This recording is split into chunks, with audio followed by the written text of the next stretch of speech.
Assalamualaikum warahmatullahi wabarakatuh. Perkenalkan, nama saya Gaulah Endah Fajarani. Saya ingin mempresentasikan bab 9 dan bab 10.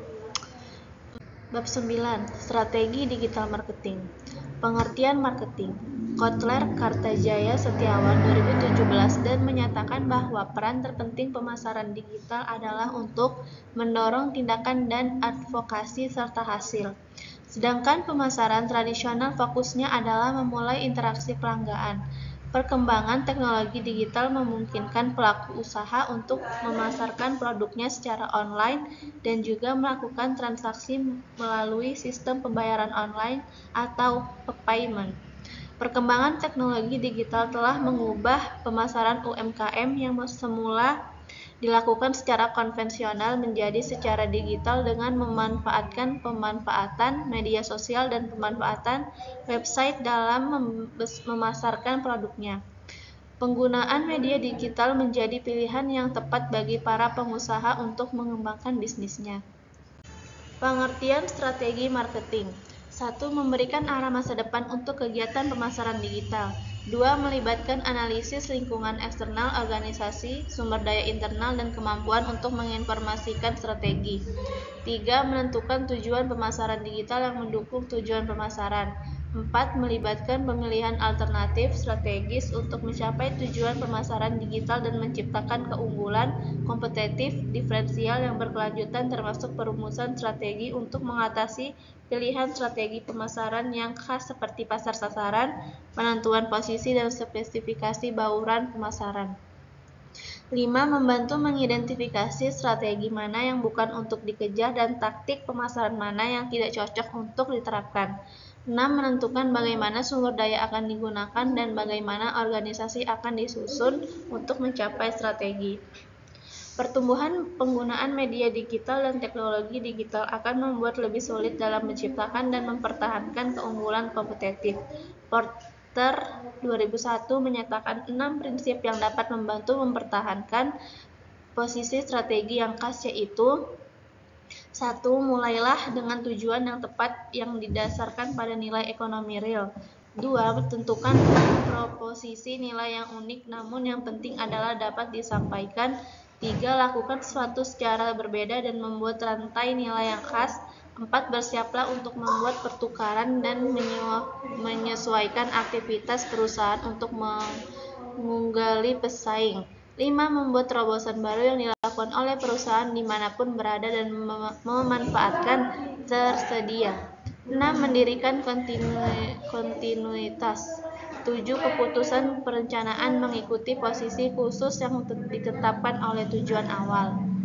Metode analisis digital marketing. 1. Situation analysis. 2. Objectives. 3. Strategi. 4. Tactics. 5. Actions. 6. Control. Jenis-jenis strategi digital marketing.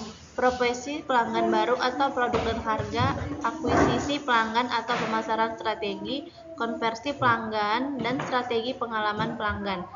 Pengembangan pelanggan dan strategi pertumbuhan media sosial, konten, pemasaran atau sosial bisnis, sumber daya dan strategi pengelolaan. Optimalisasi strategi digital marketing. 1. Menetapkan hierarki tujuan bisnis. 2. Menganalisis pasar. 3. Memahami personal membeli atau buyer personal. 4. Segmentasi pelanggan. 5. Analisis bersaing. 6. Analisis peringkat. 7. Menerapkan pemasaran. 8. Melakukan pengukuran. Bab 10 menjelaskan tentang e-commerce. Perkembangan e-commerce di Indonesia. Inilah titik mula munculnya e-commerce di Indonesia. Tahun 2013, Salim Group masuk ke perusahaan dengan mekanisme right issue dengan dana yang diraup sejumlah 7 triliun untuk kemudian masuk ke 3 perusahaan retail, yaitu KFC, Sari Roti, dan Indomaret.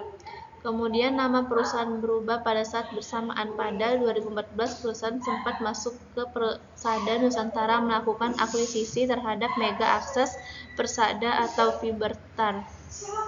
Perusahaan menggelar jaringan fiber optik pada 2015. Perusahaan tercatat di Bursa Efek Indonesia pada tahun 2000 atau Wikipedia 2021. Komponen bisnis e-commerce. Dalam mekanisme pasar e-commerce terdapat beberapa komponen yang terlibat, yakni Turban King Lee Marketing 2002. 1. Pelanggan. Pelanggan adalah pengguna internet yang dapat dijadikan sebagai target pasar potensial bagi penjual untuk ditawarkan dalam bentuk produk, jasa, atau informasi. 2. Penjual. Penjual adalah pihak yang menyediakan produk, jasa, atau informasi kepada pelanggan, baik individu maupun organisasi. Perusahaan penjualan didapatkan secara langsung melalui website penjual sendiri atau melalui marketplace. 3. Produk. Salah satu perbedaan antara e-commerce dan perdagangan tradisional terletak pada produk yang dijual di dunia maya. Penjual bisa menjual produk digital. Produk digital dapat didistribusikan langsung melalui internet. 4. Infrastruktur. Infrastruktur pasar menggunakan media elektronik termasuk perangkat keras, perangkat lunak, dan sistem jaringan. 5. Front-end. Front-end merupakan aplikasi web yang dapat berinteraksi langsung dengan pengguna. Beberapa proses bisnis IU ini antara lain portal penjualan, e-katalog, shopping cart, search engine, dan payment gateway. 6. Back-end. Back-end adalah aplikasi secara tidak langsung mendukung aplikasi front-end. Semua aktivitas yang dengan pemasaran, pengelolaan persediaan, pemrosesan pembayaran, pengemasan, dan pengiriman proses bisnis back-end.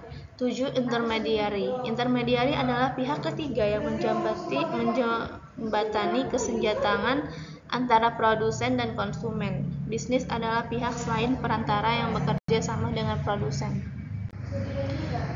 9. Support service. Ada banyak support service yang saat ini berada di dunia maya melalui dari sertifikasi dan trust service yang menjamin keamanan sampai pada knowledge profit mekanisme pembayaran e-commerce.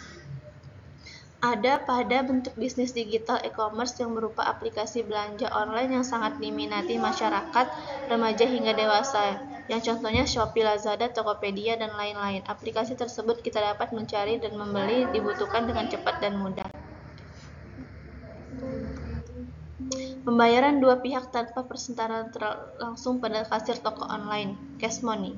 Pembayaran dengan perantara pihak ketiga, umumnya proses pembayaran dan menyangkut debit, kredit, maupun cek masuk ke kategori ini. Ada beberapa metode pembayaran yang dapat digunakan, yaitu sistem pembayaran kartu kredit online, sistem pembayaran cek online, micropayment. Transaksi ini penting dikembangkan karena sangat diperlukan pembayaran receh yang kecil tanpa overhead transaksi yang tinggi pada toko online. Keamanan sistem e-commerce. Perusahaan membutuhkan lebih dari hanya meningkatkan produk yang baik, menawarkan dengan harga yang menarik, serta membuatnya menjadi mudah diterima oleh pelanggan, yang membuat persaingan terus menjadi ketat sehingga mendesak industri menunjukkan keunggulan serta kapabilitas yang lebih baik untuk bisa berkompetisi dalam industri dengan bermacam strategi pemasaran yang tepat. Layanan keuangan dengan mana digunakan dalam berprosesi perubahan. Sekian presentasi dari saya, kurang lebihnya mohon maaf. Wassalamualaikum warahmatullahi wabarakatuh.